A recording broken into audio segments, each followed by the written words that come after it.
몇 년 전 나는 지방의 작은 마을로 이사했다. 그 마을은 조용하지만 오래된 전설이 가득했다.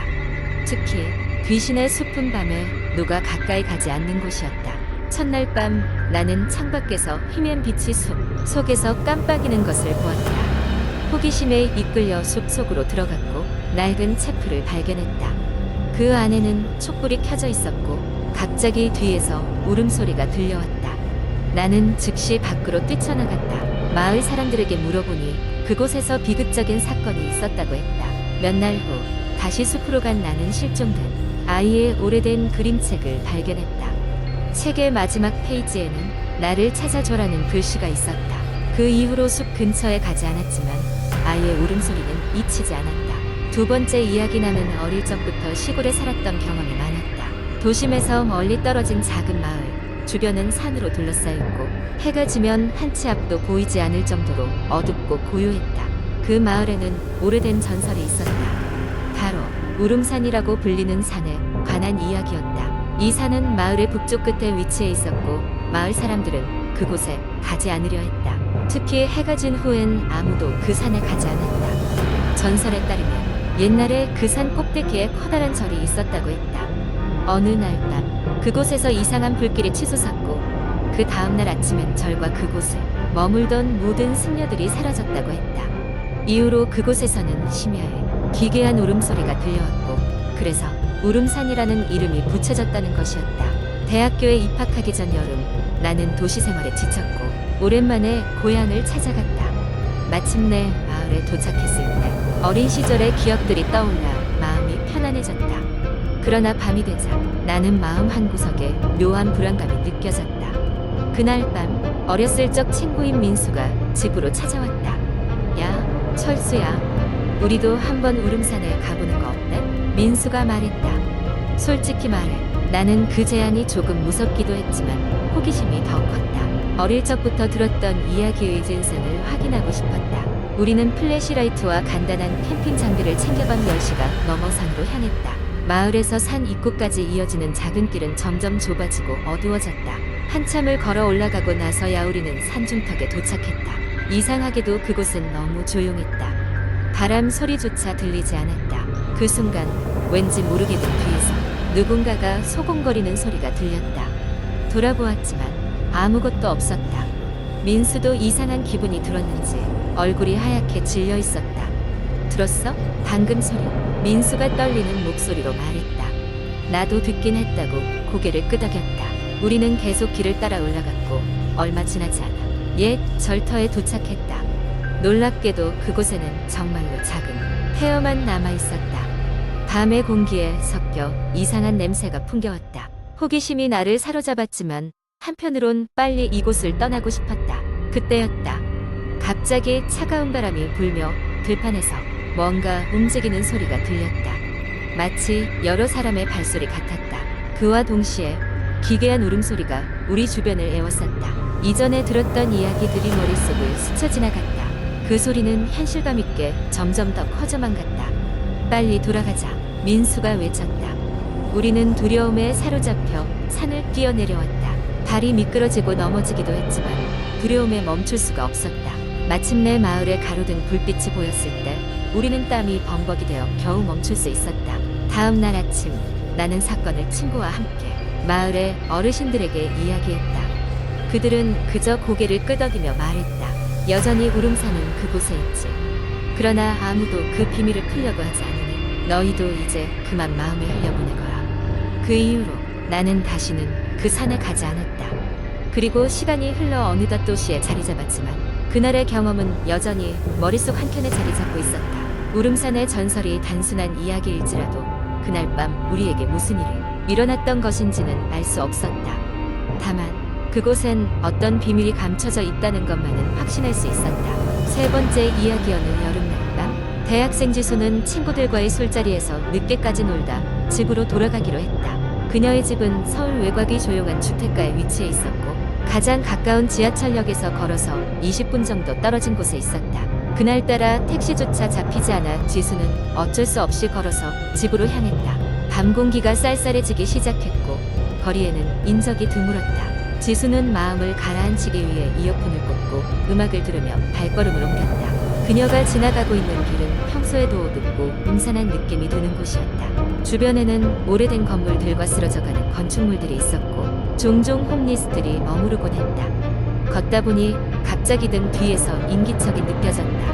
몸이 떨리기 시작하면서 그녀는 발걸음을 재촉했다. 점점 발소리가 가까워지더니 마치 누군가가 그녀를 따라오는 것만 같았다. 혹시나 하는 마음에 뒤돌아보았지만 거기엔 아무도 없었다. 그냥 자신이 긴장해서 그런 것일 거라고 생각하며 다시 길을 재촉했다. 조금 더 걷다 보니 이번에는 누군가의 속삭임이 들렸다. 희미하게 들리는 그 소리는 거기 서봐 라고 말하는 듯 했다. 지수는 그 순간 몸이 굳고 땀이 흐르기 시작했다. 너무 무서워 눈을 질끈 감고 뛰기 시작했다. 5분쯤 내달린 후 겨우 익숙한 길로 들어서자 그녀의 집이 멀리서 보이기 시작했다. 안도의 숨을 크게 내쉬며 걸음을 늦춘 순간 그 속삭임이 다시 들려왔다. 거기 서봐. 이번엔 좀 더 또렷하게 들려왔다.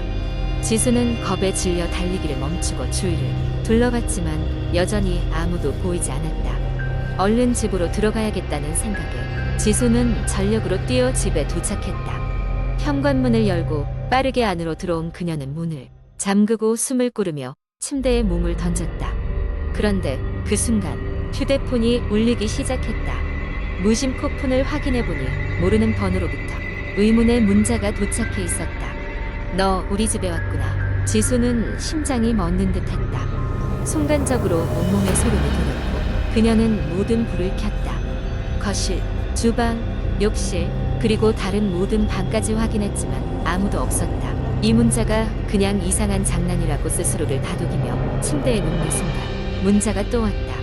너무 겁먹지는 마. 이번엔 더 이상 참을 수 없었던 지수는 부모님이 계신 방으로 달려갔다. 하지만 그 방은 굳게 닫혀 있었고 문을 두드려도 아무런 반응이 없었다. 그 순간 휴대폰 알림음이 다시 울렸다. 거기 서봐. 더 이상의 말도 필요 없었다. 지수는 온몸이 마비된 듯한 상태로 휴대폰을 바닥에 떨어뜨렸다. 온 집안이 공포로 감싸인 가운데 그녀는 그 자리에서 얼어붙고 말았다. 다음 날 아침 지수는 소파에 기대 깨어났다.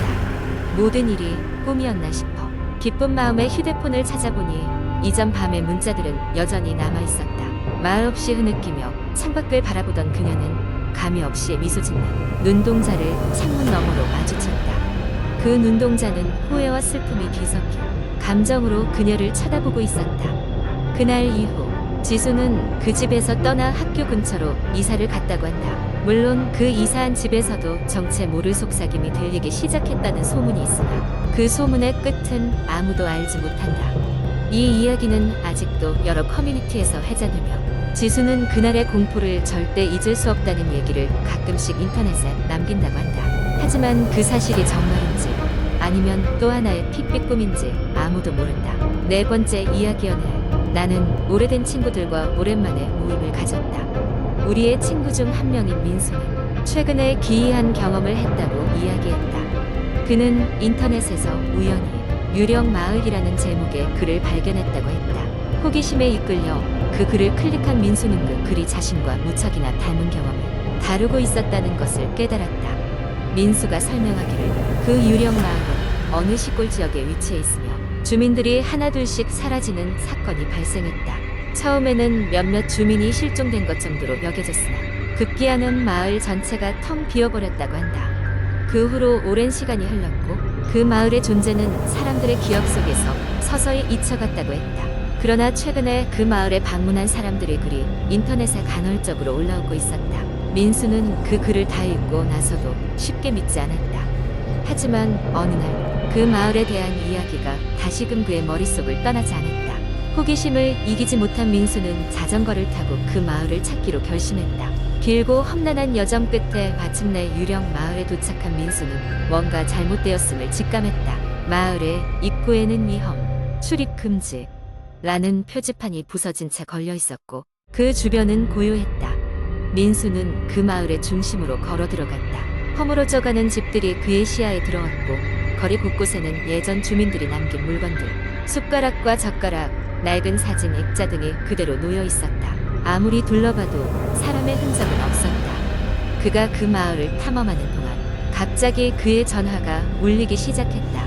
화면에는 낯선 번호가 뜨고 있었다. 전화를 받은 민수는 아무 말도 들을 수 없었다. 그저 바람 소리와 같은 잡음만이 들릴 뿐이었다. 전화를 끊고도 이상한 기분을 떨쳐내지 못한 민수는 돌아가기로 마음먹었다. 그가 자전거를 타고 마을을 벗어나려는 순간 뒤에서 누군가 그를 부르는 소리가 들렸다. 그러나 뒤를 돌아보았을 때 그곳에는 아무도 없었다. 이상한 기분에 사로잡힌 민수는 서둘러 페달을 밟기 시작했다. 그는 마을을 벗어날 때까지 뒤를 돌아보지 않기로 결심했다.